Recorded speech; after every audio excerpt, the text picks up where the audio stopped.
Here with CFC men's head soccer coach Ralph Lundy, whose team is gearing up for another full weekend of tournament action. Before we go into that, Coach, let's look back at last weekend. Played two tough games against two top national programs. Tell us a little bit about what you were facing out there. Well, it was exactly where we wanted to be. It is interesting this week that Ohio State's 7 and Penn State's 10 in the polls, and it really doesn't matter.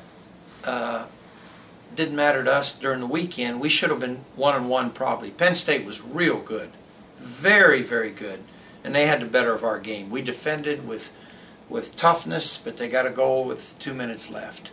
Ohio State, the game was in the balance, and if we'd have been a little sharper, we'd have won that game. But they were a very good team. So we learned a lot. You know, competition like that is revealing. It showed us where we needed to improve, what we needed to do better. Obviously, to get a win, we had to do some things, and we worked on them this week, so we're looking forward to this coming weekend. All right, well, take us into that. This time another tournament, not quite as far from home, in Greenville, South Carolina. We'll see Stetson and Detroit Mercy. What can you tell us about those two games? Well, Stetson went to the NCAA tournament last year, won their conference, and they beat us last year. Crazy game, 5-4. Tale of two halves. We pounded them in the first half, and they got goals in the second half and beat us in overtime. So we know they're a good team.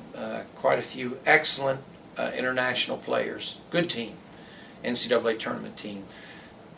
Detroit Mercy had a poor season last year, but they just tied University of Cincinnati at Cincinnati, and that's a strong program, so that tells me they have done a lot of work since last fall.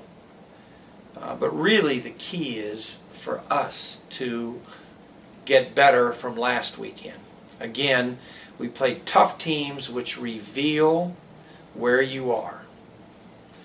And so we've got to make the adjustments and the improvements and win this tournament this weekend.